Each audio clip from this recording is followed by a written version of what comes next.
तूने करनी है चुप। उपस्थित सभा हो, ये पुण्य कार्य जो मैं आपके सामने अभी पेश करूंगा मेरे पूजनीय भ्राता रामचंद्र जी से उत्पन्न होना था,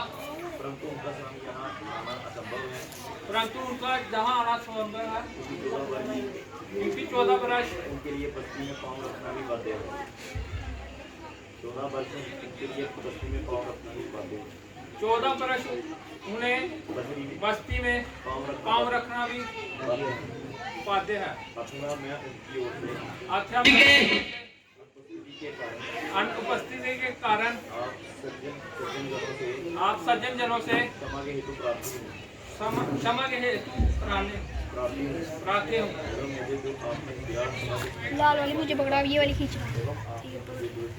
अरे मैं ढील सुननी है, पकड़ पकड़। ढील नहीं सुननी मैंने, अब तो ढील सुननी है। विशाल सभा का बंद करना है मैंने। अब तूने ये वाली खींची, जोर जोर से खींचनी है, जैसे ये वाली खींची। इस महा ये पैर नीचे नहीं खींचा। उपस्थिति के लिए आपके एहसान का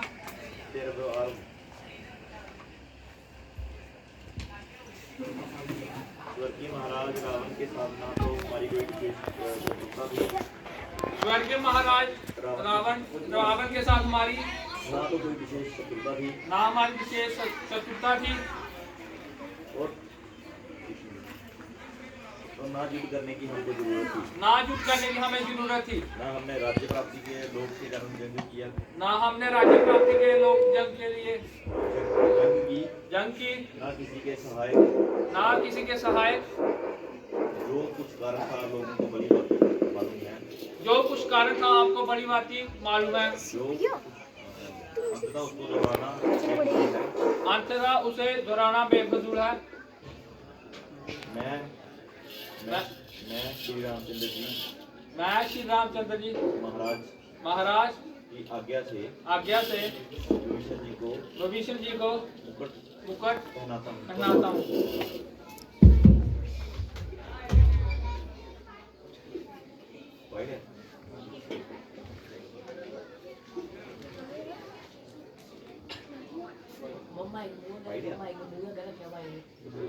लक्ष्मण नहीं बोलना, मुझे आशा है कि आप अपने अपने राज्य का एवं शासन संबंधी सभी कार्यों में महाराज के साथ चलेंगे। आप अपने महाराज के साथ चलेंगे।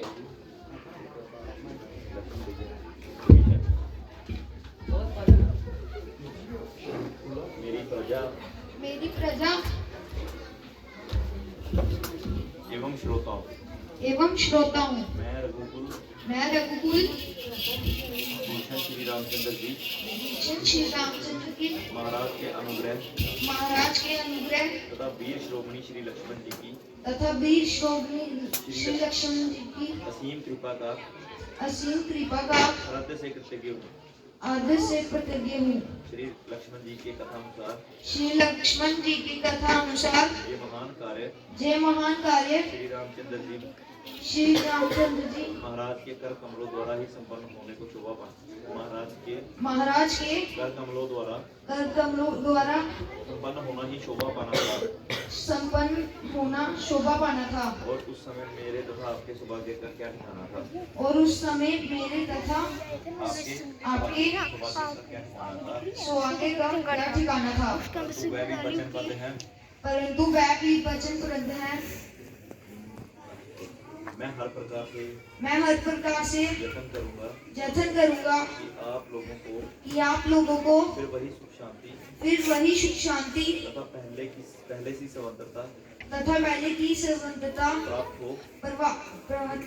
और मेरी हार्दिक इच्छा है लंका का एक मनुष्य भी ना निर्धन हो ना दीन हो। ईश्वर करे ये संकट शीघ्र विलीन हो। अंत में मैं अपने अपने हितैषी और उपकारी श्री लक्ष्मण जी का शुद्ध अंतःकरण से धन्यवाद करता हूँ कि उन्होंने अपने पवित्र चरण कमलों द्वारा इस उजले देश को सुशोभित किया और लंका निवासियों को अपने शुभ दर्शनों का अवसर दिया। बोल लंकापति भविष्य की जय। लक्ष्मण जी बोल सियापति रामचंद्र की खिंच बे, खिंच और खिंच, थोड़ा सा और खिंच। जा कोई बात नहीं, जा।